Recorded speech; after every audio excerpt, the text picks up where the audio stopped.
Welcome. Today, we are diving deep into a really powerful chapter from the Gospel of Matthew.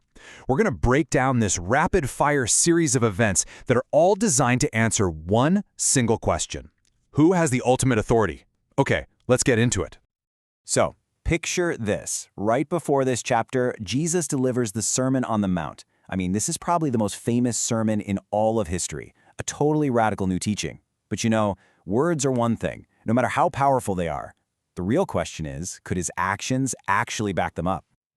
And that's exactly where Matthew takes us next. As Jesus comes down from the mountain, huge crowds are following him, just buzzing about what they've heard. But now they're about to see if his power in the physical world can possibly match his power with words. You could say it's a real-time test of his authority. Now, what we're about to see isn't just some random collection of miracles. Not at all. Matthew has structured this whole chapter very carefully, almost like a lawyer presenting a case.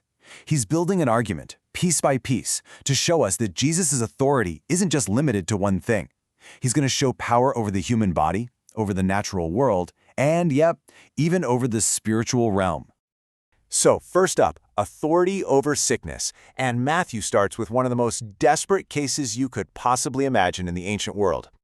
Leprosy, wow. It wasn't just a physical disease, it was basically a social death sentence.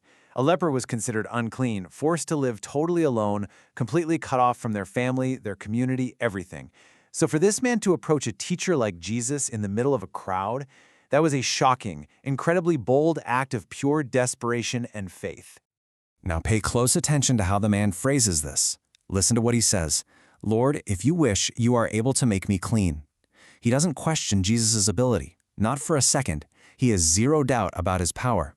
The only thing he questions is his willingness to help someone so looked down on. It's this amazing statement of belief, all wrapped up in a humble request. Jesus' response is just as shocking as the leper's approach. According to the law back then, touching an unclean person would make you unclean. But Jesus doesn't hesitate. He reaches out and touches the untouchable. This is so much more than just healing. It's this act of radical compassion. It's a statement that his purity is more powerful than the man's uncleanness. And right here, Jesus answers the man's unspoken question directly. I am willing. And with that one command, the healing is instantaneous. Not slow, not gradual, but immediate. This is authority in action, plain and simple. Okay, so the next story builds on this same theme, but it's remarkable for completely different reasons. The person making the request this time isn't a Jewish outcast. He's a Roman centurion, a commander in the occupying army, a Gentile. And he comes to Jesus for his servant, who's paralyzed and in agonizing pain. Jesus actually offers to go to his house, but the centurion stops him with this incredible statement. He says, "Lord, I'm not worthy for you to even come under my roof." See, he understood the culture. A Jewish teacher entering a Gentile's home was a big deal. But then he says something that just shows this stunning insight. Just say the word, and my servant will be healed. You see, this centurion understood authority.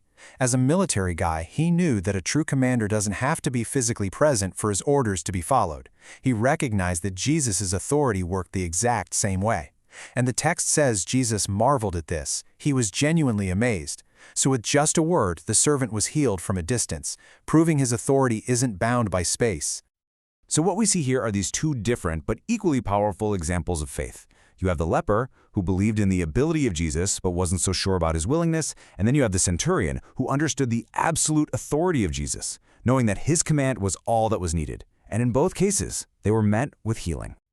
So Matthew has now established Jesus' authority over the human body. But now he raises the stakes. What about his authority over the raw, impersonal power of nature itself? The whole scene shifts to a boat on the Sea of Galilee.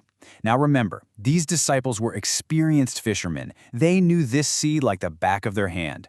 But the storm that hits is so sudden and so violent that even they are terrified. The boat is being swamped, they're in a life-or-death situation, and all the while, Jesus is asleep in the boat.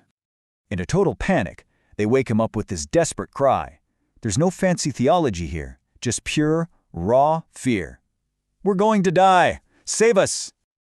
Jesus' response is just astonishing. He doesn't just pray, he speaks directly to the storm. The text says he rebuked the winds and the sea. Now, what's really fascinating is that this is the same powerful, commanding language used in other places for casting out demons. He speaks to the chaos of nature as if it's a rebellious thing, and the result is an instant, completely calm, just stillness. So he has authority over sickness, and he has authority over nature. And that leads us to the final and maybe the most dramatic demonstration of all, authority over the unseen, supernatural world. When they get to the other side of the sea, they are immediately confronted by two men possessed by demons, and the text makes it really clear just how terrifying this was. These men lived among the tombs, a place of death and uncleanness, and they were so violent that they had basically shut down a major road. They were a force of chaos that no human could control. And this is fascinating. While the disciples are still trying to figure out who Jesus really is, the demonic forces, they know exactly who he is. They shout, "What have we to do with you, Son of God?"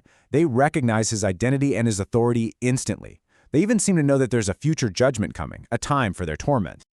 You know, the confrontation is almost anticlimactic. There's no struggle, no big, elaborate ritual. The demons beg to be sent into a herd of pigs. And Jesus gives a one-word command, "Go." And it's over. They obey, instantly. The most uncontrollable force is brought to its knees with a single word. So we've just seen these three very distinct demonstrations of power. What is Matthew asking us to conclude from all of this? What's the ultimate takeaway here? Well, when you lay it all out, the argument becomes crystal clear. First, authority over sickness, healing the most hopeless cases you could find. Then, authority over nature, commanding a deadly storm into perfect calm. And finally, authority over the supernatural, driving out demonic forces who immediately recognize him and have to obey. The conclusion Matthew is building towards is just inescapable. This isn't just a gifted healer or a wise teacher.